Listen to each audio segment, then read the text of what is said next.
ഗാസയിലെ പട്ടിണി കിടന്ന് ജീവന് വേണ്ടി പിടയുന്ന ആളുകൾക്ക് വേണ്ടി ഈജിപ്തിലെ മനുഷ്യർ ചെയ്യുന്ന വളരെ വലിയൊരു അത്ഭുത പ്രവൃത്തി കണ്ടോ നിങ്ങൾ?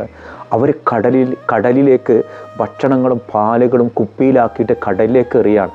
ആ കടലിലേക്ക് എറിയുന്ന ഭക്ഷണ പദാർത്ഥങ്ങൾ കുപ്പി കടലങ്ങോട്ട് കൊണ്ടുപോയിട്ട് ഗാസയിലേക്ക് കൊണ്ടുപോയിരുന്നെങ്കിൽ ഒരു നേരത്തെ ഭക്ഷണത്തിന് വേണ്ടി പിടയുന്ന ജനതയ്ക്ക് വളരെ വലിയൊരു ആശ്വാസമാകുമെന്നാണ് ഈജിപ്തുകാരെ വിശ്വസിക്കുന്നത്. അവർ കുപ്പിയിൽ പാലും ഭക്ഷണങ്ങളൊക്കെ നന്നായിട്ട് കെട്ടി റെഡിയാക്കിയിട്ട് കടലിലേക്ക് എറിയാൻ.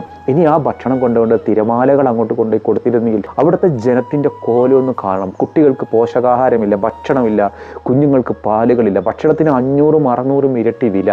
ഞാൻ ഈ സംഭവം കാണുമ്പോൾ എനിക്ക് ഓർമ്മ വരുന്നത് ഹബീബായ നബി നമ്മെ പഠിപ്പിച്ചൊരു പാഠം. ഒരു ജൂതൻ മറ്റൊരു ജൂതൻക്ക് കടം കൊടുക്കാൻ, കടം വാങ്ങുമ്പോൾ പറയുന്നുണ്ട് എനിക്കൊരു 1000 ദിർഹം 1000 ദീനാർ എനിക്ക് കടം തരണം, പക്ഷേ എനിക്കൊരു സാക്ഷി വേണമെന്ന് പറയുമ്പോൾ ആ മനുഷ്യൻ പറഞ്ഞു അള്ളാഹു അല്ലാതെ മറ്റാരും സാക്ഷിയില്ല, എങ്കിലും എനിക്കൊരു ജാമ്യക്കാരനെ വേണം. അള്ളാഹു അല്ലാതെ മറ്റാരും ജാമ്യക്കാരനില്ല. അങ്ങനെ അള്ളാഹുവിനെ സാക്ഷിയാക്കി അള്ളാഹുവിനെ ജാമ്യക്കാരനാക്കി ജൂതൻ ബനു ഇസ്രായേൽ വംശജൻ കടം കൊടുക്കുകയാണ്.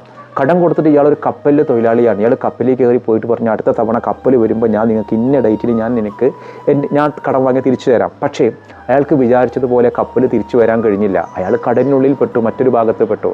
അപ്പോൾ ആ മനുഷ്യൻ ചെയ്തെന്നാരോ കടലിലെ ഒരു മരക്കഷ്ണത്തിൻ്റെ ഉള്ളിൽ ഹോളുണ്ടാക്കിയിട്ട് താൻ കൊടുക്കാൻ വിചാരിച്ച ക്യാഷും ഒരു കടലാസും എഴുതിയിട്ട് ഇയാൾ കടലിലേക്ക് എറിയാണ്. എന്നിട്ട് പടച്ചറബിയോട് പ്രാർത്ഥിച്ചു, പടച്ചറബേ നിന്നെ സാക്ഷിയാക്കി നിന്നെ ജാമ്യക്കാരനാക്കിയിട്ടാണ് ഞാൻ കടം വാങ്ങിയത്.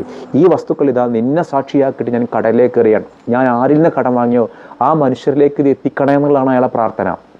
അങ്ങനെ കടം തിരിച്ചു തരേണ്ട ദിവസം ഈ മനുഷ്യൻ കപ്പലും കാത്ത് തീരത്ത് നിൽക്കുകയാണ്. അപ്പോണ്ട് കപ്പൽ വരുന്നില്ല. അയാളാകെ സങ്കടപ്പെട്ടു, കാശും പോയി, എല്ലാം പോയല്ലോ.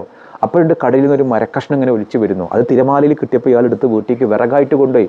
അങ്ങനെ വിറക് വെട്ടുമ്പോഴാണ് അതിനുള്ളൊരു എഴുത്ത്, ഒരു കവറിൽ വാങ്ങിയ കാശും.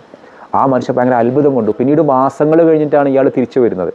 തിരിച്ചു വന്നപ്പോൾ നേരെ കടം നൽകിയ ആളടുത്തേക്ക് എത്തിയിട്ട് പറഞ്ഞു എനിക്ക് സമയത്തിന് വരാൻ കഴിഞ്ഞില്ല, പക്ഷേ നിങ്ങൾ ജാമ്യം നൽകിയ റബ്ബ് എനിക്ക് നിങ്ങൾ കടം വാങ്ങിയ വസ്തു എനിക്ക് തിരികെ തന്നിരിക്കുന്നു എന്നുള്ളത്. ഇതുപോലെ ഒരു അത്ഭുതം ഇവിടെ പ്രതീക്ഷിക്കാമോ? പടച്ച റബ്ബേ, ഗാസയിലെ കുട്ടികളുടെ കണ്ണുനീർ, അവരുടെ രൂപം കാണുമ്പോൾ തന്നെ സങ്കടപ്പെടാൻ. നമ്മുടെ മക്കൾക്ക് നമ്മൾ വിഭവസമൃദ്ധമായ ഭക്ഷണം കൊടുക്കുമ്പോൾ ഗാസയിലെ കുഞ്ഞുങ്ങൾ നിലവിളിക്കാൻ ഒരു നേരത്തെ അന്നത്തിന് വേണ്ടിയിട്ട്.